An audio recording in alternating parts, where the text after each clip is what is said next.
ഈ FIFA ranking just A number ആണെന്നൊക്കെ പറയും. പക്ഷെ പറയാതിരിക്കാൻ സാധിക്കില്ല. ഇപ്പം ഇന്തോനേഷ്യ എന്ന് പറയുന്ന ഒരു രാജ്യം ഇന്ത്യയെക്കാളൊക്കെ കുറച്ചധികം ഫിഫ റാങ്കിങ് താഴെയൊക്കെ ഉള്ള ഒരു രാജ്യമാണ്. അവരിപ്പം നടത്തുന്ന പെർഫോമൻസ് ഉറപ്പായിട്ടും കണ്ടുപഠിക്കേണ്ടത് തന്നെയാണ്.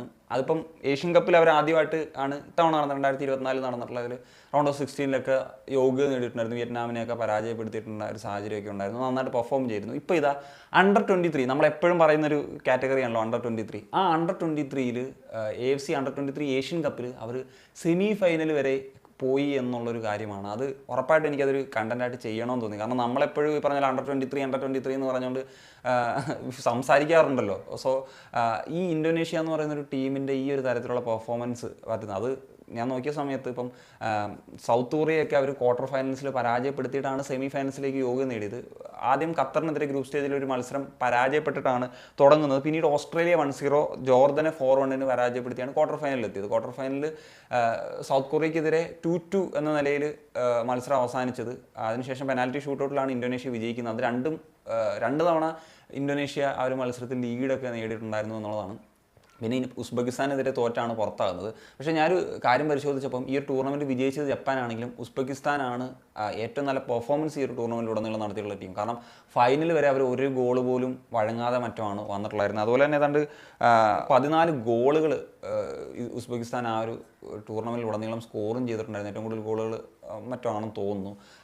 സോ അത്ര നല്ല പെർഫോമൻസ് ആയിരുന്നു അവർക്ക് ഫൈനലിൽ തോക്കേണ്ടി വന്നത്. അപ്പോൾ ഏറ്റവും ശക്തമായിട്ടുള്ള ടീമിനെതിരെ തന്നെയാണ് അവർ തോറ്റ് പുറത്തായിട്ടുള്ളത്. എനിക്ക് തോന്നുന്നത് ഒരു സമീപ വർഷങ്ങളിൽ തന്നെ, അല്ലെങ്കിൽ 1-2 വർഷങ്ങളിലുള്ളിൽ തന്നെ ഇന്തോനേഷ്യ ഏറെ ഇന്ത്യക്ക് മുന്നിൽ പോകുന്നത് നമുക്ക് കാണാൻ സാധിക്കും. ഇന്ത്യക്കെതിരെ മത്സരം കളിച്ചു കഴിഞ്ഞാൽ ഇന്ത്യക്ക് വിജയിക്കുന്ന ഒരു വളരെ ബുദ്ധിമുട്ടാകുന്ന ഒരു സാഹചര്യം തന്നെ വരും. കാരണം ഈ പറഞ്ഞ സൗത്ത് കൊറിയക്കെതിരെ അവർ കളിച്ച ഗെയിം ഏതൊരു ടോപ്പ് ഏഷ്യൻ കൺട്രി കളിക്കുന്നത് പോലെ തന്നെ ആയിരുന്നു എന്നുള്ളതാണ്.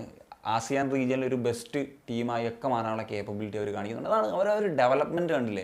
സമീപകാലത്തൊക്കെ ഒരു ബാനൊക്കെ കിട്ടിയിട്ടുള്ള ടീമാണ്. അവർ തിരിച്ചു വന്ന് അവരുടെ റാങ്കിങ് വരെ ഈ ഒരു 134 വരെ ഏറ്റവും താഴെ നിന്ന് വന്നിട്ട് ഒക്കെ മുന്നേറി. അതുപോലെ തന്നെ ഇപ്പം ഈ ഒരു ടൂർണമെൻറ്റുകളിലെയൊക്കെ പ്രകടനങ്ങൾ എടുത്തു പറയേണ്ടത് തന്നെയാണ്. അവർ നന്നായിട്ട് ആ പറഞ്ഞ പോലെ ഒരു ഗ്രാസ് റൂട്ടിലും എല്ലാ തരത്തിലൊക്കെ വർക്ക് ചെയ്യുന്നു എന്നുള്ളതിൻ്റെ ഒരു ഉദാഹരണമാണ്. ഇപ്പം അണ്ടർ 23 അവർ നന്നായിട്ട് പെർഫോം ചെയ്തിട്ടുള്ളൊരു പ്ലെയർ ഉണ്ട്, മാർസലിനോ ഫെർഡിനാൻഡ് എന്ന് പറഞ്ഞിട്ട്.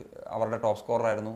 അതുമാത്രമല്ല നല്ല ക്വാളിറ്റി, ഏഷ്യയിലെ ഒരു ക്വാളിറ്റി പെർഫോമൻസ് ഒക്കെ വരാൻ സാധ്യതയുള്ള പ്ലെയറാണ്. 19 വയസ്സ് മാത്രം പ്രായമുള്ളൂ കേട്ടോ. ഇപ്പോൾ അണ്ടർ 23 കളിച്ച് എന്നത് മാത്രമല്ല, അവരുടെ സീനിയർ ടീമിന് വേണ്ടി ഇതിനോടകം തന്നെയാണ് 10-23 മത്സരങ്ങളും 3-4 ഗോളും ഒക്കെ സ്കോർ ചെയ്തിട്ടുള്ള ഒരു പ്ലെയറാണ്. ബെൽജിയത്തിലെ സെക്കൻഡ് ടയർ ക്ലബ്ബിലാണ് കളിക്കുന്നത്. മാത്രമല്ല അവരുടെ ടീമിൽ നോക്കുമ്പോൾ ഇപ്പം ഹോം ഗ്രൗണ്ട് പ്ലേയേഴ്സ് ഉണ്ട്, അതുപോലെ തന്നെ ഈ പറഞ്ഞ പോലത്തെ ഒറിജിൻ പ്ലേയേഴ്സും ഒക്കെ ഉണ്ട് എന്നുള്ളതാണ്. ഈ സ്ക്വാഡിൽ തന്നെ ഏതാണ്ട് 6 പ്ലേയേഴ്സ് പുറത്തെ ലീഗുകളിൽ കളിക്കുന്നവരാണ്.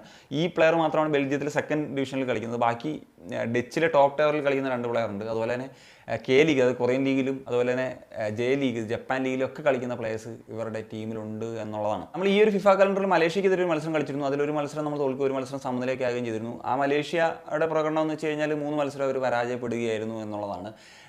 ഏതാണെങ്കിലും പറഞ്ഞതുപോലെ ആ ഒരു ഫിഫ കലണ്ടറിൽ ആരെങ്കിലും ബോധിപ്പിക്കാൻ കളിപ്പിച്ചിട്ട് കാര്യമില്ല. പറഞ്ഞാൽ ഇപ്പോൾ ഓഫ് സീസണൊക്കെയാണ് വരുന്നത്. സീനിയർ ടീമിന് എന്ന പോലെ തന്നെ ഒരു ചെറിയ തരത്തിലെങ്കിലും ക്യാമ്പും 2-3 മത്സരങ്ങളും ഒക്കെ കളിക്കാൻ സാധിക്കണം. അടുത്ത വർഷം നടക്കുന്ന ക്വാളിഫയേഴ്സിൽ നമുക്ക് യോഗ്യത നേടാനായിട്ട് സാധിക്കണം. അതുപോലെ തന്നെ അതിനേക്കാൾ ഏറ്റവും വലിയൊരു കാര്യമാണ് നാഷണൽ ടീമിൻ്റെ എന്ന് പറഞ്ഞ ഒരു ബിഗ് സ്റ്റെപ്പ്, നെക്സ്റ്റ് സ്റ്റെപ്പ് എന്ന് പറയുന്നത് തന്നെ അണ്ടർ 23 ആണ്. അവിടെ നിന്നാണ് പിന്നെ സീനിയർ ടീമിലേക്ക് പോകുന്നത്. കാരണം പല പ്ലേയേഴ്സിനെ ടെസ്റ്റ് ചെയ്യാനും ഒക്കെ ഉള്ളൊരു ഓപ്പർച്യൂണിറ്റിയാണ്. അപ്പം ഇങ്ങനെയൊക്കെയുള്ള പല കാര്യങ്ങളും ഉണ്ട്. ഈ ഒരുപാട് ടാലൻസ് നമ്മുടെ ഈ ഒരു അണ്ടർ 23 കാറ്റഗറിയിലുണ്ട്. ഇപ്പം പാർദിബ് ആണെങ്കിലും, അല്ലെങ്കിൽ സനാൻ, ഐമൻ അസർ, വിപിൻ, ഗുർക്കീറത്ത് തുടങ്ങിയിട്ടുള്ള ഒരുപാട് പ്ലേയേഴ്സ് ഉണ്ട്.